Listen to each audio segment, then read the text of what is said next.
Assalamualaikum warahmatullahi wabarakatuh. Halo teman-teman semua, apa kabar? Saya harap teman-teman dalam keadaan sehat, bahagia, dan juga dalam lindungan Tuhan Yang Maha Esa.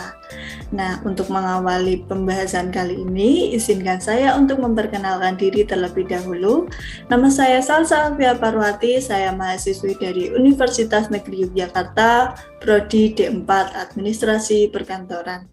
Kali ini saya ingin menjelaskan mengenai analisis manajemen sumber daya manusia di PT Indomarko Prismatama atau orang-orang sering menyebutnya Indomaret.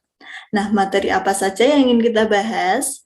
Jadi, kita akan membahas mengenai yang pertama, itu ada strategi pengembangan organisasi dan sumber daya manusia di Indomaret. Kemudian yang kedua, analisis beban kerja dan analisis kebutuhan karyawan. Yang ketiga, rekrutmen karyawan.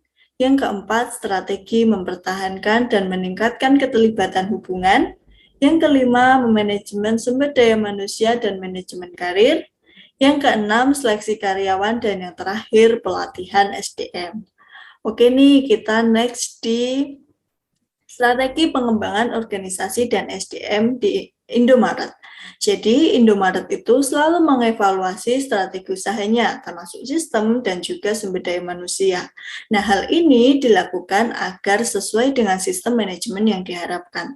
Tidak hanya itu, Indomaret juga meningkatkan daya saingnya dalam kompetisi bisnis. Terlebih sekarang Indomaret sudah memasuki bisnis online yaitu e-money.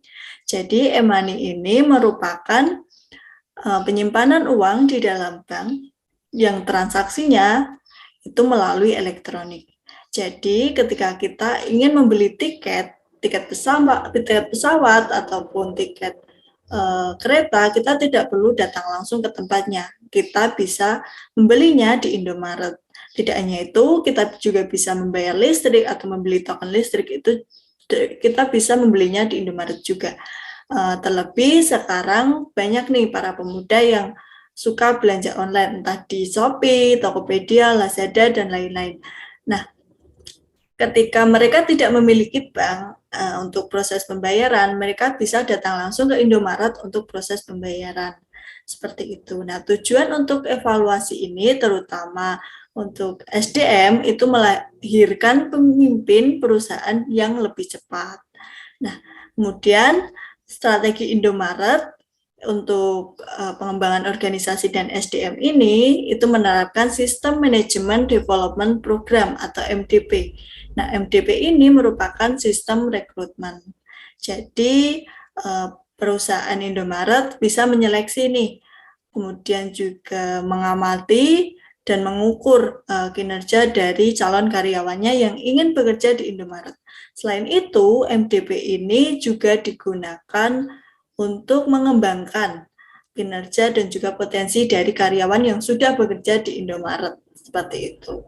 Kemudian ada fungsi MDP. Nah, fungsi MDP ini sebagai penyalur perubahan perusahaan.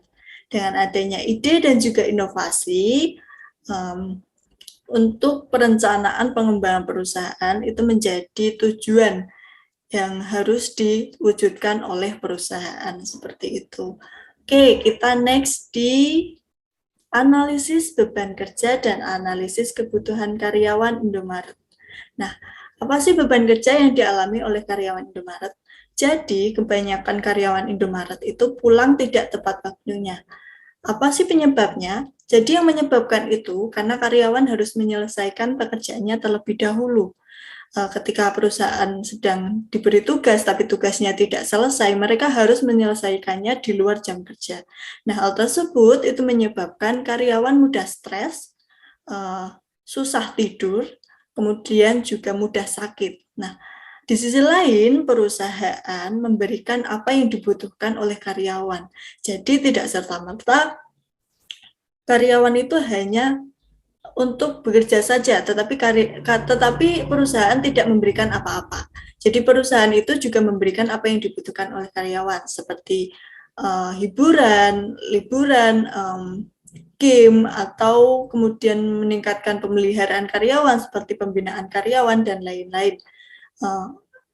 Tidak jarang juga perusahaan ini sering mengajak karyawannya untuk merefreshingkan otak atau merefreshingkan pikiran agar karyawan itu memiliki motivasi penuh untuk bekerja seperti itu.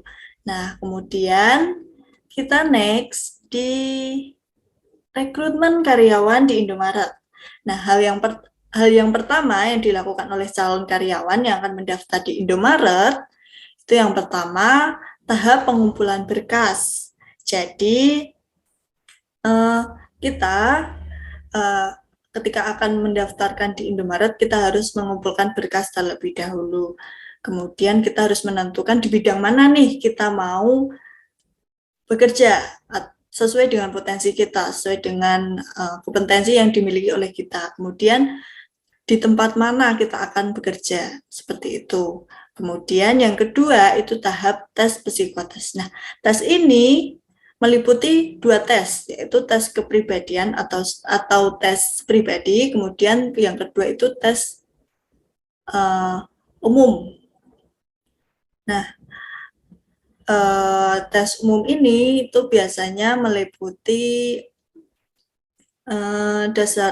materi dasar matematika dan lain-lain seperti itu. Kemudian yang ketiga itu wawancara HRD. Nah, wawancara HRD ini situasi di mana calon karyawan itu bertemu dengan HRD. Biasanya HRD itu menanyakan perihal pengalaman bekerja, pengalaman organisasi. Nah, kemudian juga bagaimana tanggapan keluarga tentang karyawan yang akan mendaftar di perusahaan Indomaret itu tersebut, dan lain-lain. Kemudian yang keempat, mengikuti proses training. Nah, proses training ini dilakukan untuk melatih karyawan seperti pelatihan bermake up untuk perempuan, kemudian mendisplay barang, membersihkan toko. Nah, lalu ada bagaimana cara menyikapi pelanggan seperti itu. Dan yang kelima, itu ada masa probation atau masa percobaan.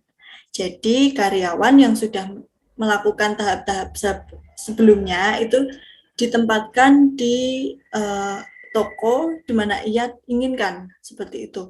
Jadi karyawan ini diuji cobakan di toko tersebut.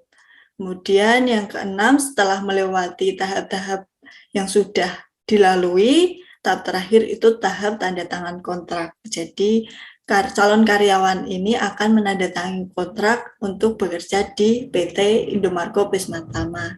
Seperti itu. Nah, kemudian kita next di strategi mempertahankan dan meningkatkan keterlibatan hubungan karyawan Indomaret. Nah, bagaimana cara meningkatkan keterlibatan hubungan karyawan nih? Jadi perusahaan Indomaret itu menciptakan kondisi yang nyaman untuk karyawannya. Bagaimana perusahaan ini harus bisa menciptakan kondisi yang nyaman dan tentunya akan membuat kinerja karyawan itu semakin meningkat. Nah, kemudian memberikan kesempatan bagi karyawan yang ingin memberikan ide dan juga pendapat. Nah, caranya untuk menciptakan kondisi yang nyaman, itu perusahaan memberikan kesempatan yang luas bagi karyawannya yang ingin menyampaikan ide ataupun pendapat. Tidak hanya ide maupun pendapat, tapi juga kritikan dan juga saran. Jadi, perusahaan Indomaret ini membebaskan karyawannya untuk memberanikan diri menyampaikan pendapat, menyampaikan unek-uneknya, seperti itu. Kemudian melakukan komunikasi dengan baik. Jadi perusahaan Indomaret ini mereka menginginkan agar karyawannya itu tetap berkomunikasi dengan baik antara karyawan dengan atasannya maupun karyawan dengan karyawan, seperti itu. Nah, komunikasi ini bisa melalui email, telepon, WhatsApp, atau media sosial lainnya, seperti itu. Kemudian, perusahaan juga berusaha adil kepada karyawannya. Jadi, perusahaan ini melakukan bagaimana caranya perusahaan harus adil kepada karyawannya. Tidak boleh pilih-pilih nih, walaupun karyawannya kan berbeda berbeda suku, berbeda agama, dan lain-lain, tapi perusahaan harus tetap adil kepada mereka, seperti itu. Kemudian, ada manajemen sumber daya manusia dan manajemen karir karyawan Indomaret. Nah, kinerja karyawan di perusahaan Indomarko ini menjadi tolak ukur produktivitas dan juga kemampuan dalam memberikan informasi. Jadi kinerja yang dilakukan oleh karyawan Indomaret ini menjadi ukuran atau tolak ukur produktivitas yang dilakukannya dan sampai mana sih kemampuan yang dimiliki oleh karyawannya itu, sehingga hal tersebut itu menjadikan informasi bagi perusahaan agar karyawan ini memiliki kinerja yang seperti ini. Kinerja seperti ini itu kurang dari target yang diinginkan oleh perusahaan. Jadi si karyawan ini membutuhkan seperti pelatihan atau training yang bisa meningkatkan kinerjanya atau membantu dia dalam menyelesaikan pekerjaannya, seperti itu. Kemudian tidak hanya itu, perusahaan juga akan mempromosikan jabatan dan juga perkembangan karir dari karyawan tersebut. Mungkin perusahaan berpikir ya bagaimana caranya perusahaan itu memberikan hadiah atau kebutuhan karyawan agar memotivasi karyawan itu semakin meningkatkan kinerjanya. Nah, dia mempromosikan jabatan itu karyawan akan merasa tertantang nih. Wah, aku harus terus berusaha untuk berjuang dan juga meningkatkan kinerjaku agar aku mendapatkan promosi jabatan, seperti itu. Nah, oke nih, kita next di seleksi karyawan Indomaret. Nah, sudah dijelaskan di rekrutmen karyawan tadi, seleksi karyawan itu memiliki seleksi 2 tes, yaitu yang pertama tes psikotes 1, yaitu pengetahuan umum. Jadi pengetahuan umum ini berisi tentang tes materi dasar, seri matematika, cerita matematika, aritmatika sederhana, dan juga deret gambar. Kemudian tes psikotes kedua itu berisi tentang kepribadian atau data diri yang meliputi latar belakang pendidikan, pengalaman organisasi, pengalaman bekerja, dan lain-lain, seperti itu.